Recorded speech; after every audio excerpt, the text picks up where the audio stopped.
بسم اللہ الرحمن الرحیم۔ آج کے سبق کی ہماری عبارت جو ہے وہ وَقَانَ الْقِسْمُ الثَّالِثُ مِن مِفْتَاحِ الْعُلُومِ الَّذِي صَنَّفَهُ الْفَاضِلُ الْعَلَّامَةُ سِرَاجُ الْمِلَّةِ وَالدِّینِ ابو یعقوب یوسف السقاقی سے لے کر قد انفصم فتناثرت لآلیہ تک ہے۔ اس عبارت کے اندر اور اس عبارت کا ماقبل کے ساتھ تعلق جو ہے، چونکہ یہ مفتاح العلوم کی قسم ثالث ہے، تو جس چیز کا تذکرہ کیا جائے تو اس کی تعریف کرنا بھی ضروری ہوتی ہے۔ تو اگر اجمالاً ہی اس کو بیان کیا جائے تو کما حق اس کا تعارف ممکن نہیں ہے۔ اس وجہ سے مصنف جو ہے وہ قسم ثالث کی تعریف کرنا چاہ رہے ہیں، تو لہذا اس عبارت کے اندر وَقَانَ الْقِسْمُ الثَّالِثُ مِن مِفْتَاحِ الْعُلُومِ سے غرض شارح علامہ سقاقی کی تصنیف مفتاح علوم کا تعارف کروانا چاہ رہے ہیں، اور تعارف کچھ اس طرح انہوں نے بیان کیا، اور نام بھی بتایا، علم بھی بتایا، ان کے جو لقب ہیں وہ بھی بتائے، کنیت بھی بتا دی، نام بھی بتا دیا، اور پھر ان کے لیے دعائیں بھی فرمائیں۔ فرمایا کہ کتاب مفتاح العلوم کے مصنف کا نام یوسف ہے، اور ان کی کنیت ابو یعقوب ہے، اور نسبت ان کی سقاقی ہے۔ سقاقی کی دو وجہ بیان کی جاتی ہیں۔ نمبر ایک تو یہ سقاق ایک بستی کا نام ہے جو عراق یا یمن کے علاقے میں ہے، کہ اطراف میں پائی جاتی ہے، اس وجہ سے ان کو سقاقی کہا جاتا ہے۔ اور ایک وجہ یہ ہے کہ یہ سونے اور چاندی کے سکوں کا ان کے والد صاحب کام کرتے تھے، دادا کام کرتے تھے، اس وجہ سے بھی ان کا سقاقی کہا جاتا ہے۔ بعض نے یہ کہا کہ یہ چھریاں بناتے تھے، اس وجہ سے بھی ان کا نام یہ سقاقی رکھا گیا ہے۔ اور ان کے والد کا نام جو ہے وہ محمد ہے، اور ان کی کنیت ابو بکر ہے، دادا کا نام علی ہے۔ اور یہ علامہ ابو یعقوب سقاقی جو ہے یہ 555 ہجری کو پیدا ہوئے تھے، اور ان کی وفات جو ہے ایک قول کے مطابق 676 ہے، اور ایک قول کے مطابق 616 ہے۔ انہوں نے ایک کتاب لکھی ہے مفتاح العلوم، اور اس مفتاح العلوم کتاب کی انہوں نے تقسیم کری، 3 اقسام اس کو تقسیم کیا ہے۔ القسم الاول، قسم ثانی، قسم ثالث، اور ہر قسم کے تحت انہوں نے 3 علوم کو بیان کیا۔ اور جو اس کی قسم ثالث ہے نا، قسم ثالث، اس قسم ثالث کے اندر 3 علوم سے بحث کی ہے۔ نمبر 1 علم المعانی، نمبر 2 علم البیان، نمبر 3 علم البدیع۔ اور علامہ سقاقی کے اس کا نام مفتاح العلوم نام رکھنے کی وجہ کیا ہے؟ فرماتے ہیں کہ چونکہ یہ ایسی کتاب ہے جو کہ 9 علوم کو کھولنے والی ہے، اس لیے اس کا نام علامہ سقاقی نے مفتاح العلوم رکھا۔ اور علامہ قزوینی نے جو اس کی تلخیص کی ہے، وہ قسم ثالث کی جو تلخیص کیا، اس کا نام تلخیص المفتاح ہے۔ اور اس کی وجہ بھی، حالانکہ یہ تلخیص المفتاح نہیں ہے بلکہ قسم ثالث کی تلخیص ہے، تو اس پوری کتاب کو انہوں نے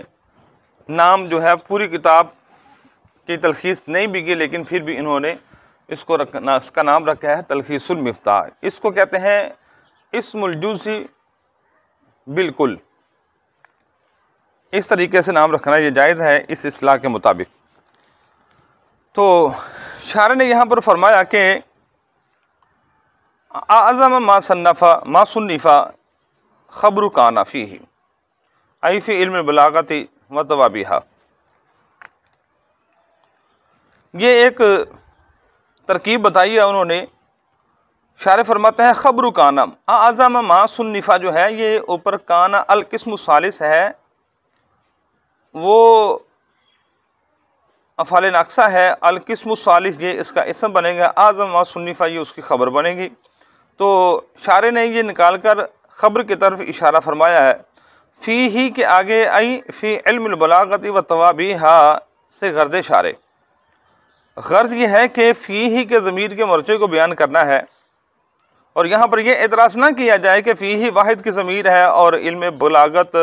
سے مراد علم المعانی علم بیان ہے اور توابع سے مراد علم البدیع ہے، تو 3 علم ہے تو واحد کی ضمیر کیسے لوٹ رہی ہے؟ اس کا جواب ہم پہلے دے چکے ہیں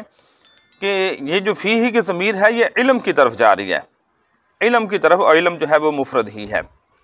لہذا اس میں واحد کی ضمیر لانے میں کوئی حرج والی بات نہیں ہے۔ من الکتب المشہورۃ سے گرد اشارے، اس میں غرض مصنف ایک سوال کا جواب دینا چاہتے ہیں۔ وہ سوال کیا ہے کہ قسم ثالث علم بلاغت میں لکھی گئی، قسم ثالث جو ہے وہ قسم ثالث جو ہے وہ علم بلاغت میں لکھی گئی، دیگر کتابیں بھی تو اعظم ہے، یہ کہنا درست نہیں ہے، کیونکہ ممکن ہے کہ علم بلاغت میں اور بھی کتب کئی لکھی گئی ہو لیکن آپ کی معلومات میں نہ ہو، لہذا آپ کا یہ کہنا اعظم ما صنفا، یہ کہنا یہ درست نہیں ہے۔ تو لہذا یہ جواب دیا، من الکتب المشہورہ نکال کر کے دیا کہ کتب سے مراد تمام کتب علم بلاغت نہیں، بلکہ جو اس علم بلاغت میں جو کتابیں مشہور ہیں ان کتب مشہورہ میں سے یہ سب سے بڑی ہے۔ اب نفعن تمییز من اعظم نکال کر غرض اشارہ یہ ہے کہ یہ اس کی ترکیب بتانا مقصود ہے کہ یہاں پر جو یہ منصوب ہے کس وجہ سے منصوب ہے کہ یہ اعظم سے یہ تمییز ہے، کیونکہ یہاں پر ایک اعتراض بھی بنتا تھا، اعتراض یہ ہے کہ آپ نے کہا کہ یہ اعظم ہے، سب سے بڑی ہے۔ اب اگر یہ کہا جائے کہ قسم ثالث کے اعظم ہونے کی وجہ یہ ہے کہ وہ اپنا جسامت میں بڑی ہے یا مقدار میں بڑی ہے یا اس میں وضاحت بڑی ہو چکی ہے، تو اس میں اعتراض ہو سکتا تھا کہ کس اعتبار سے بڑی ہے۔ کتب مشہورہ میں تب بھی یہ کہنا درست نہیں کہ قسم ثالث ان سے اعظم ہے، کیونکہ بعض کتب حجم میں ان سے بھی بڑی ہیں جو لکھی نہیں گئی، وہ ان کو پڑھا نہیں جاتا، پڑھایا نہیں جاتا۔ تو لہذا اس اعتراض کے ورود کا جواب دینے کے لیے کہتے ہیں کہ اس کا جواب نفعن کو تمییز بنا کر دیا کہ ہم نے جو قسم ثالث کو اعظم کہا ہے نا وہ ویسے نہیں کہا، کسی حجم کے اعتبار سے نہیں کہا، بلکہ کس اعتبار سے کہا ہے کہ یہ صرف نفع کے اعتبار سے سب سے اعظم ہے،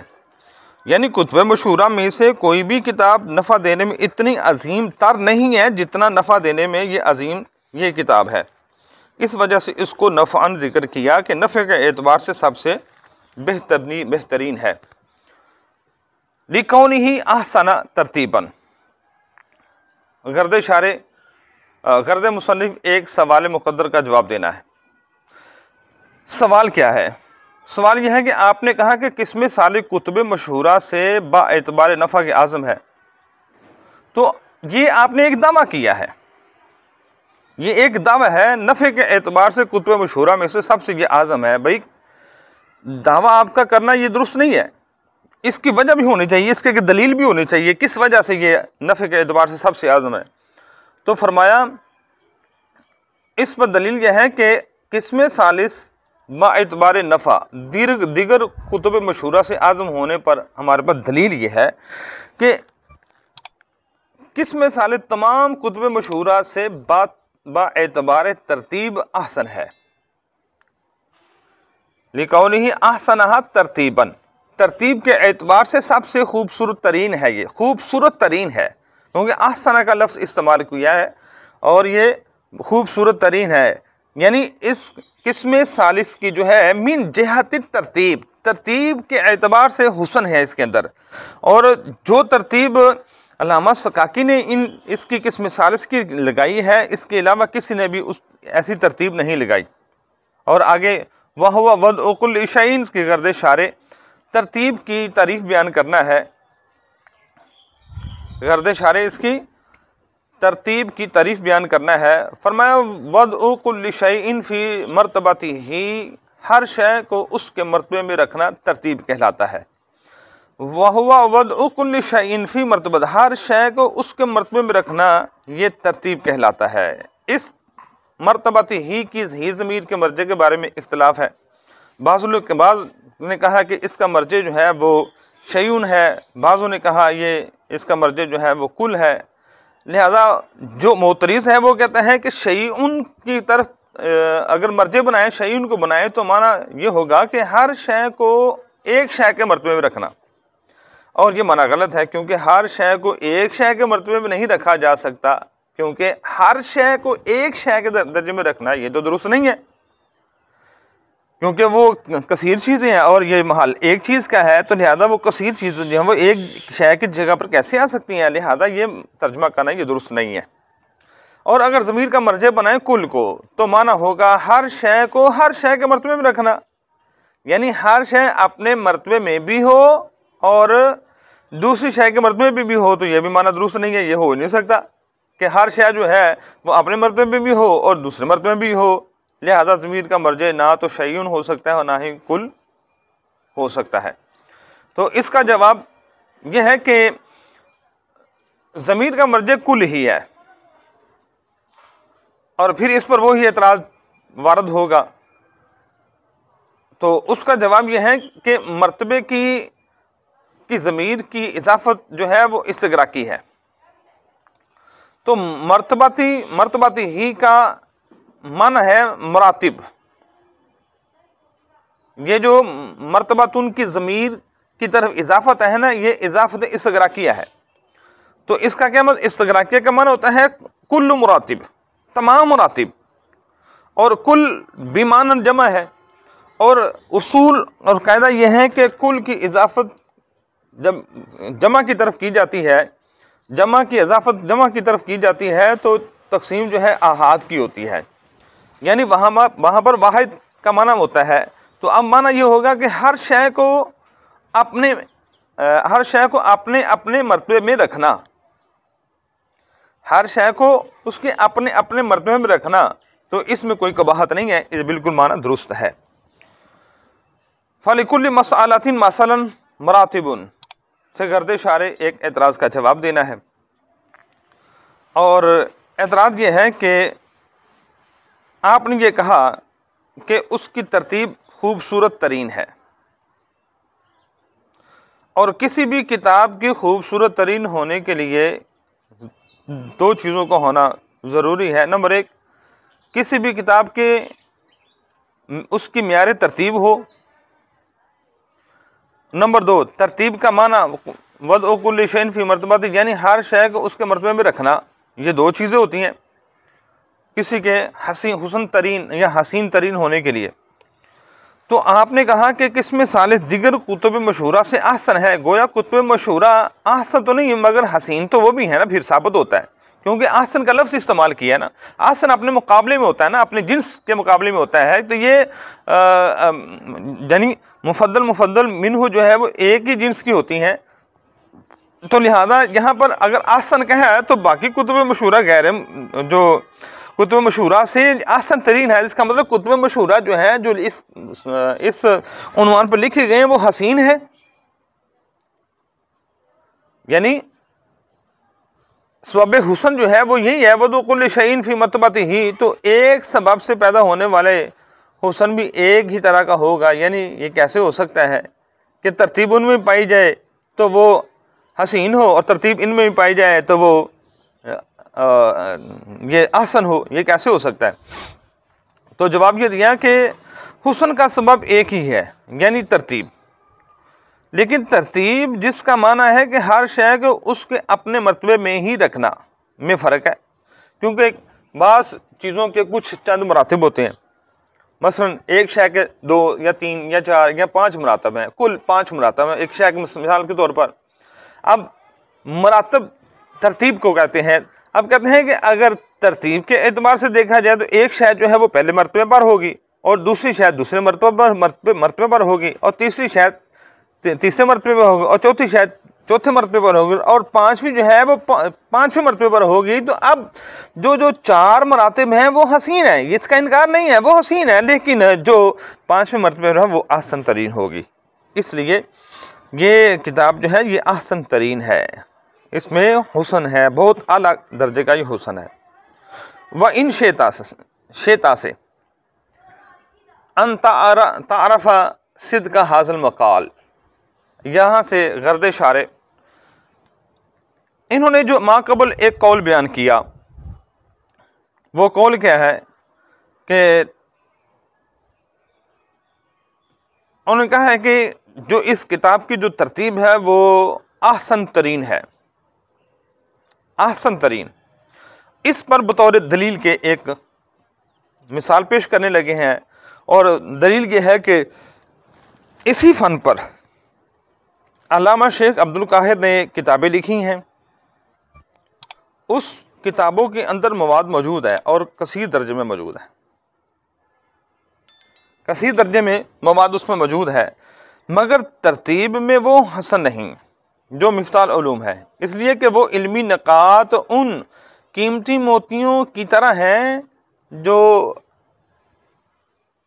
ایسے ہار کی طرح عقدن کا فرمایا کا انہا عقدن، گویا کہ وہ موتی ہیں، ہار ہے، قد ان فسما ٹوٹا ہوا، فتناثرت لعالی، لعالی لؤلؤ کی جمع ہے، لعالی موتی، تو گویا کہ اس کے موتی جو ہیں، علم کے موتی جو ہیں وہ بکھرے ہوئے ہیں۔ اب علم کے موتی بکھرے ہوں تو ان کو اٹھانا جو ہے وہ ذرا دشوار ہوتا ہے، اس وجہ سے مصنف نے فرمایا کہ میری کتاب جو ہے مفتاح العلوم جو ہے یہ ترتیب کے اعتبار سے اتنی زبردست ہے